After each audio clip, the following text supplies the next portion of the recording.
Sa puntong ito, makasok natin live sa studio ang dalawang kamag-anak po na ilan sa mga naging biktima ng Maguindanao Massacre. Narito po sila Noemi Parcon at Ramonita Salaysay. Good morning, Noemi at Monet. Magandang umaga po. Ayan. Good morning. At isa ang ngiti na kayo ngayon, ano? Pag napapanood nyo yung mga ganyan, yung pinapalabas uli yung video, Noemi, anong nararamdaman mo? Masakit pa rin po pagkatapos ng 3 taon na makita namin kung paano pinatay yung aming mga mahal sa buhay po. Bumabalik ba yung araw na yun? Opo. Nandoon pa rin po. Ikaw, Monet. Noemi, sino yung nadamay sa... Ano mo yung nadamay sa massacre? Asawa ko po. Asawa mo. Ikaw naman, Monet. Ako naman ang naramdaman ko mula nung nangyari yung massacre na yun. Hanggang ngayon po, walang nagbago sa naramdaman ko, yung pain, yung anger ko. Sino naman Ganun yung pa rin. biktima? Asawa ko po. Asawa niyo rin po. So, kamusta yung pamilya na nawala yung, di ba, parang ama ng tahanan? Sa ngayon po, medyo natanggap na rin po ng mga anak ko yung mga pangyayari. And we believe that life must go on. Pero nandoon pa rin yung aming hangad na makamit yung hustisya para sa aming mga mahal sa buhay. Kamusta yung mga anak po ninyo, Monet? Ako, tinuruan ko na lang yung anak ko na tanggapin na lang ang lahat. Pero ako po, mula nangyari na hanggang ngayon po, aaminin ko hindi pa po ako nakaka-move on.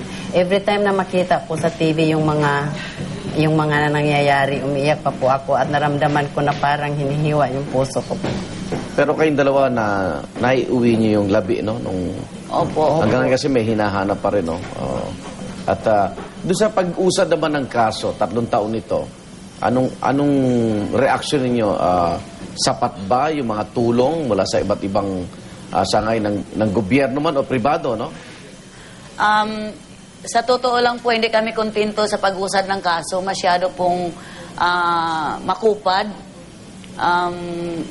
At saka hanggang ngayon yung kinasasama po ng loob namin sa gobyerno natin dahil hindi pa rin po nila nagawa ng paraan na si Saldi Ampatuan ay ma-arraign.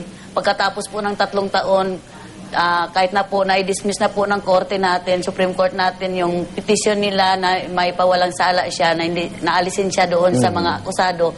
Hanggang ngayon hindi pa rin po na-arraign si Saldi Ampatuan. 3 taon na po ngayong araw. Monet, doon sa lugar, ano? Wala na yung mga Ampatuan, no? Ang nakaupo na yung Mangundadato. So, kamusta naman doon sa lugar na yun? May takot pa ba yung mga tao o normal na bumalik na yung buhay? Kasi nasa emergency situation pa rin kayo. Although sa city ako, pero yung mismong pinangyarihan, I think, nabawasan na yung takot nila kasi nawala na yung mga taong sobrang abusado doon. Napapagalang ka ba sa pag-usad ng kaso? Ay, sobrang po. Sobrang bagal. May mensahe ka ba sa gobyerno o sa korte?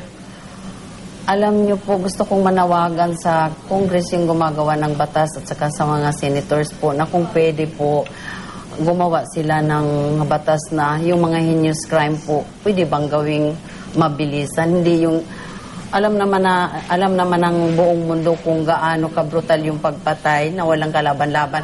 Bakit ganun kabagal yung pag-usad ng kaso? Pwede bang kung may magawa sila po, sana naman, bilisan naman po kasi hindi basta-bastang 1 tao, 2 tao lang po ang pinatay. 58 po. Pero bakit ganun kabagal ang proseso ng kaso po? Opo. Kung kami nga na nakabalita, narinig namin sa balita na may batas tungkol sa pagpatay ng aso na pwedeng makulong, magmumulta. Aso yun, na binigyan nila ng halaga. Paano itong tao? Alam kong may batas, pero yung paggalaw, yung proseso ng kaso po, sobrang mabagal. Okay. Maraming salamat at hangad namin na mapabilis nga itong kasong ito at makapit nyo yung katarungan. Yan po yung mga naulila po dito sa 3 taon ng Maguindanao Massacre. Nakilala nyo po si Nanay Noemi Parcon at Monet Salaysay.